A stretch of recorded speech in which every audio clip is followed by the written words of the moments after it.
Good day, and welcome to episode 51 of the Aaron Wayne podcast. You know, I sat here at my desk for about 30 minutes before I started recording the podcast, and I was like, okay, what am I gonna run through on the pod today? And then instead I just got on Reddit.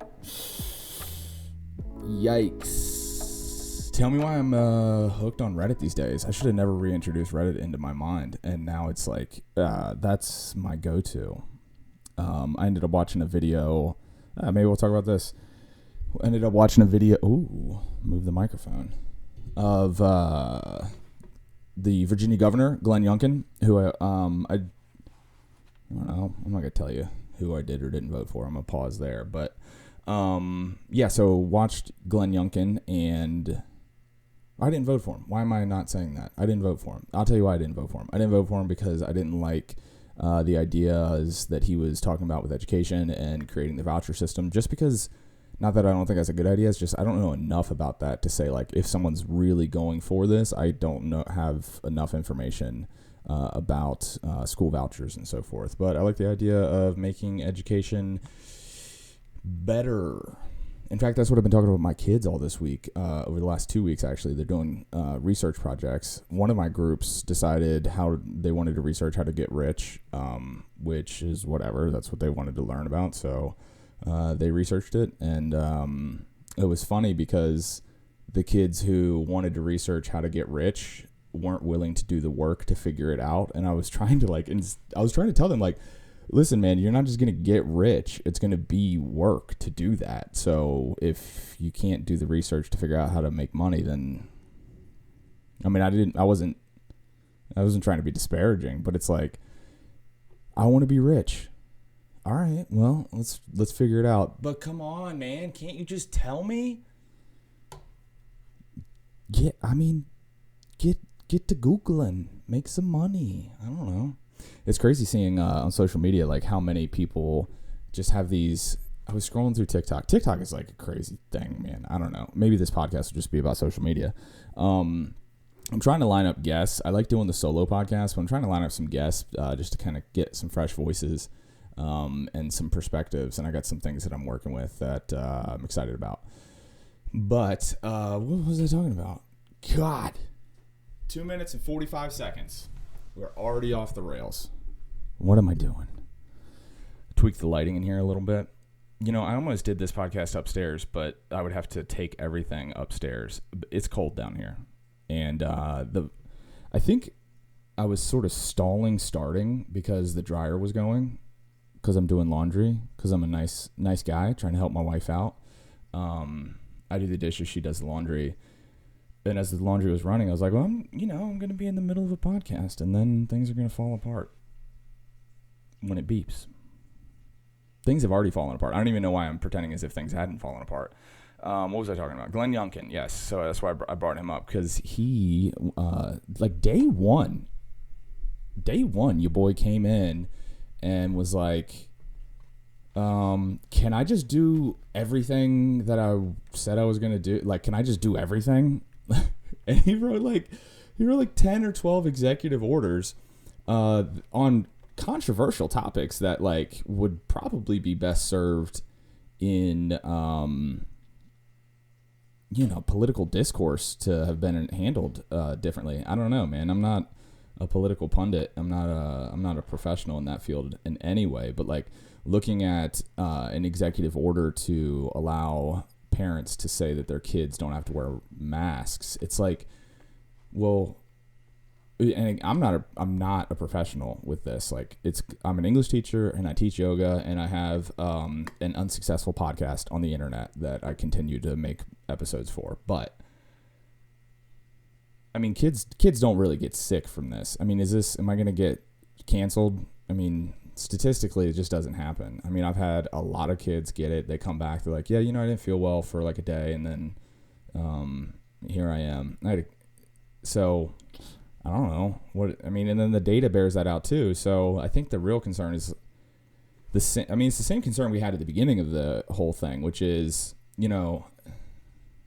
it's just people have such a short memory when it comes to these things, and they have such like a narrow forward thinking window, because I feel like with so much of this stuff, I've been like 2 or 3 weeks ahead of the news cycle, because everything, like, the news is just copying what's said on the internet. I mean, these newsrooms are not sleuthing through and interviewing, like, they're not digging through data, and, like, I mean, maybe they are, maybe they're not, but, like, it seems like, I mean, they definitely are, right? They're looking at data, but it also seems like they've been captured in a way, and I'm not going to have the tools and the references to articulate that, but, you know, look at somebody's YouTube page like Russell Brand and see he has a great team of people that are pulling together resources to kind of point out the fact that, yeah, there's a lot of information on the internet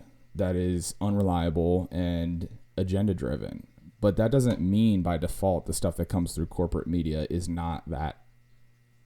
It isn't that way too. In fact, these are the same people that, like, you know, propagated the idea that got us into multiple wars over decades. Am I gonna rail against big media? This is what I do when I don't take notes before the podcast, and it just comes out. This is where I go. But yeah, back to the idea of, like, people having short memory. It's like at the beginning of this, we were like, thank God this isn't hurting young people, you know, and it, you know, anybody who's been touched by this is like, definitely it's a tragedy, and it's a challenge, and it's hard, and it's unexpected. Like, people that you would that are sort of outside, they're the outliers in the population level statistics, you know, people that are younger, younger adults, like all of this, right? Like, but at a population level, if you look at the data, it is highly age stratified, and young people, specifically kids, are not really, I mean, is this crazy to say? It feels like this is crazy to say. I feel like there's no place that I bring these things up to people, and it just feels uncomfortable. It just feels uncomfortable to talk about this, but shouldn't we be celebrating this? So Youngkin says that parents should have choice in whether their kids wear masks or not, and he just like started signing stuff. Like, there was no conversation. He just like signed it, and you know, I was watching some stuff over the last couple days, and I think I'm watching too much news. I'm not watching the news. I don't even know how to describe what it is. It's like, it's internet-based news, which is probably how you get most of your news too. I don't even know how these corporate entities are still in business. Oh, you know what? Russell Brand actually did a really interesting piece on this. So apparently a lot of the New York Times, a lot of Washington Post, a lot of these other like traditional print establishments have been using similar tactics that Facebook and social media platforms have been using. So they're utilizing the data that we have on our phones and our browser history. And go look at him. Don't look to me. Go to Russell Brand. I think it was posted in the last couple days. Today's February 10th that I'm recording this episode. But you know, they're using that data in order to sell advertisements, which is like, shouldn't that be the one place they don't do that? You know, shouldn't that be the one place that is free of that model of mining people's interests, likes, dislikes, impulses, lesser versions of themselves as they compulsively click through the internet, and then monetizing that to sell it to, you know, advertisers? It just seems like that can't be good. That can't be right. And so, yeah, I think I'm just dialed into this stuff a bit too much. Or maybe I'm not enough. I don't know. But I definitely know that I don't feel free to speak. I definitely know, and you know, I've had a couple episodes back, like teachers and free speech, and like teachers shouldn't have free political speak in the classroom, saying that they do or don't think you should vote for this or that candidate, or trying to persuade kids to think the way that they think. I think that's unethical because education is compulsory. But that doesn't mean that from person to person, acting as a human, it just seems like there's conversation is stalled, and around these executive orders that are coming from the governor. Man, you know what I said? I taught a yoga class last night, and one of my buddies who comes to my yoga classes regularly also listens to the podcast, and he's like, yeah, listen to the most recent episode. And he had said something about the music, intro music, which, the intro music slaps. Do I still say that slaps? Yeah. Am I going to keep saying it? I'm probably going to keep saying it because it's what came to me. But yeah, the intro music slaps. And I said to him, yeah, I was trying to do something, I was trying to let my silliness open up a little bit because sometimes I'm just too darn serious. And here we go, 12 minutes in, and I got too darn serious. I don't know, man. I don't know what the punchline is. I know that hot take. I don't think if they say that I don't have to wear a mask, I'm not going to. I am now because that's part of my job. They tell me I have to do that, but I'm vaccinated, healthy, 33. The variant. I'm moving on from this topic, but there's the punchline. I shouldn't have moved on from that topic because I don't have any other topics. I'm going to teach a class at Crimpers tonight. You know what I've been obsessed with? You can't see on camera here. And in fact, almost nobody that listens to the podcast watches the YouTube videos, even though I make these darn videos. It's 99% of the, it's nobody watches these videos. There's nothing more embarrassing than having a YouTube channel that gets videos that randomly there will be one that gets a couple hundred views, but then most of my videos get 10 or fewer views, and it's oh my god. And so whenever I feel bad about that, I look over, I'm all right, Spotify, help me out. Let me see some numbers, and then I'll go over to iTunes and I'll be like, okay, I feel loved. But yeah, so if you're watching the video, if you're listening online, you can't see this, but I got a home gym right here to my left, and I've been obsessed with this knees over toes guy recently, and he is definitely he seems a little crazy. Find him on YouTube or on Instagram is where he's most popular. Knees over toes guy. And as a yoga teacher, when we go through, when you go through a 200 hour and you go, and I lead 200 hours. In fact, I got one coming up. I guess this will probably post on Monday. So the weekend after this post, I'll be leading a training. If you're interested, email me. I don't think we're full yet. I'd have to look, but, so yeah, in the anatomy world, they've taught for so long that if you go into full knee flexion, which is if you're weight bearing in full knee flexion, where it's this is my elbow. Well, if you can't see this online because nobody's watching this, but if you fully pull your calf to your hamstring, the back of your legs together, bending your knee as much as it goes while you're weight bearing, traditionally they've said you're going to blow out your knee immediately, and that is not true if you're training that way. And I think that we've been looking at human bodies as being so much more fragile than they actually are. The human body is very anti-fragile. And what's that sound? Did the washer just start back up? Dude, is my washer haunted? I can't do this podcast in my basement. But I've been doing a lot of knees over toes stuff. Crazy stuff. I stand on my knees at the end of my weight bench. I strap a yoga strap around my calves and the bottom of the bench to keep my shins adhered to the bench. And then I do sort of a forward lever shape with my hands on the bar in order to engage my hamstrings. You want to feel embarrassed? I thought I was fit. I thought I was relatively strong and mobile. You want to feel stupid? You want to feel like you haven't been training at all? Do a couple hamstring curls. Do a couple hamstring curls, and then call your boy, and I'll console you because you're going to feel like a wuss. A real wuss. Dude, I even cultivate. I looked at myself in the camera here. First of all, look at the threads. I'm feeling good today. I got a good drippy outfit. I have a substitute today. My buddy Clint is subbing for me today, and I can't tell you why I subbed because it's confidential. You boys being invited to confidential stuff.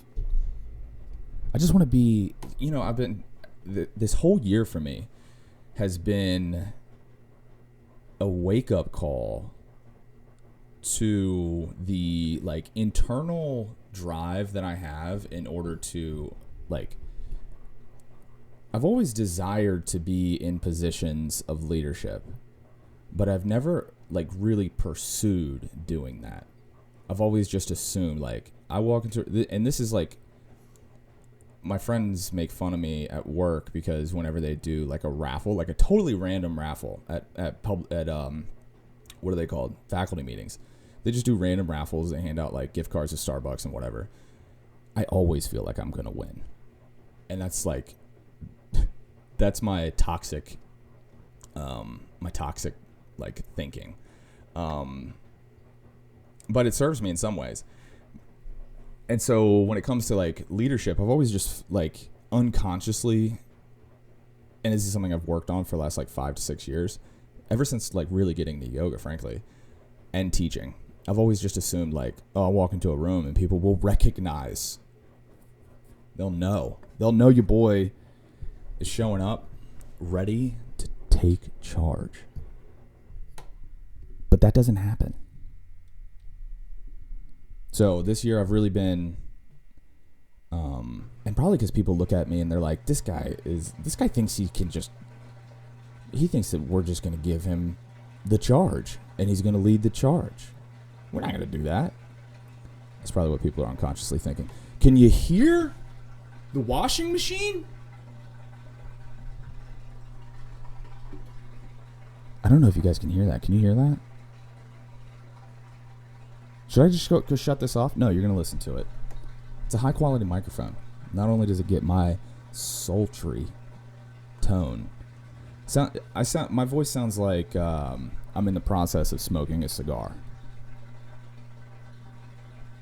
And now it's and you can hear the water running from the washing machine. It's like I'm smoking a cigar by a creek. Let yourself feel that instead of in this house that I rent, as it drains well water that sometimes smells like well water and then sometimes doesn't, and I don't know why. What was I talking about? Oh, this year's been really an eye-opening experience for me that I need to actually pursue leadership roles, because I have finally cultivated the capacity to be able to listen in conversation and see what people are thinking versus just thinking I know what's best. But what I see is a lot of people talking in spaces instead of making decisions and, sort of cultivating a climate and a group of people who are willing to have conversations. And so, that's what I'm doing. I'm trying to actualize my potential. I'm just looking at the washing machine like someone's over there. It's this thing has become, this is the worst podcast I've ever made. Hands down. And you want to know why? Because I didn't prepare. I got cocky. Back to it. That's how we got here. We got here because I got cocky.